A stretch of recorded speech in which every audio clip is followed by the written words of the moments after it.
ده الدين بتاعنا اللي قال كده. دلوقتي استاذ مرتضى واضح ان حضرتك داخل في مواجهه مفتوحه مع هذه الروابط. بالظبط. طيب وبعدين حضرتك ناوي تعمل ايه؟ انا اللي ناوي الاتي: بكره في دعوه بتترفع في المحكمه باعتبار هذه الرابطه جماعه ارهابيه.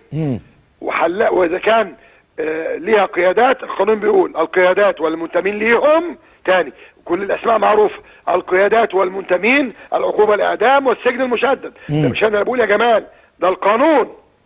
خلاص الجماعه الارهابيه اللي ايه؟ اللي تستعمل السلاح وتروع الامنين، في ترويع امنين اكتر من ناس بتصلي في نادي وستات قاعده في حمام سباحه في نادي ينضربوا بالنار ويخشوا بالقنابل الاول، معاهم قنابل يرموا القنابل عشان الامن.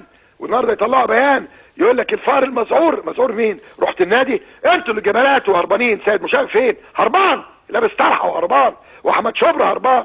اما بقى الرسائل اللي حضرتك بتقول عليها الشرطه خدتها، اللي الناس بتقول لك ايه دي تمثيليه. تمثيليه دي طلعت رساله ابوك هيتقتل الفجر النهارده من واحد من البلطجيه اللي هربانين منهم، تبقى تمثيليه لما يكون عندي صح. لا ده يبقى سبق اصرار وترصد. نعم، سبق اصرار وترصد. ده قتل عمد مع سبق الاصرار والترصد والارهاب، جريمه الارهاب اللي موجوده. عشان كده بقول رئيس الوزراء قال لحضرتك ايه النهارده؟ وزير الداخليه. نعم، رئيس الوزراء ووزير الداخليه قالوا لك ايه؟ عاملين قالوا لي دي مش معركتك خلاص، دي معركه وطن. دي معركه وطن بالكامل. احنا كنا فاكرين الشباب ده في امل منهم، لا ده خلاص، دول مجموعه من المجرمين البلطجيه الالتراس، دول الذراع العسكري بتاع الاخوان المسلمين. وبعدين مين اللي عاملهم؟ ما هو خيرت الشاطر وحازم ابو اسماعيل. احنا ليه هنروح بعيد؟ مين اللي كان بيمولهم؟ ابن محمد مرسي. واخد بالك؟ خلاص ما عادش في حاجه. الكوره مع الموضوع يا جمال ما عادش ليه بالرياضه وتشجيع رياضه، ملوش علاقه بالرياضه. لا وده رياضه، وهو في تشجيع رياضه كده. وفي نفس الوقت جميع اعضاء النادي المنتمين للالتراس خدنا قرار بشطبهم النهارده، قصه انتهت. مفيش حاجه اسمها وايت بايس ولا الترا. وبطلب من محمود طاهر يعمل ده، ومحمود مشالي في الاسكندريه يعمل ده، ومن محمد ابو سعود في الاسماعيلي يعمل ده. كفايه. طب هل حضرتك اتصلت برؤساء الانديه سواء الاهلي او افندم؟ كلنا عندنا اجتماع بكره الساعه 5.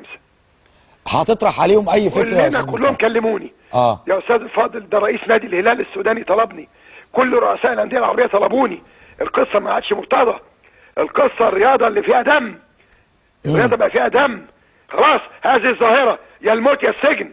هم اللي موتوا بعضهم في بورسعيد يا جماعه. لا وبعدين الرياضه اللي فيها دم دي بلاها، ده الرياضه اخلاق.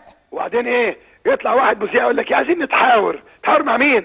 تتحاور ده يا جمال. العيال دي انا جبتها من شهر ونص، ساعه ونص واقف قدامهم جوه النادي في مقر النادي من جوه في الصاله، عايز اعمل معاهم حوار، عمالين يشتموا في الشرطه والجيش. ساعه ونص، في الاخر خلصتوا شتيمه، اتفضلوا اطلعوا بره. فهمت عايزين ايه يا استاذ مرتضى؟ لا ما عارفين. انا لحد دلوقتي مش فاهم هم عايزين ايه. بيبلطجوا في البلد.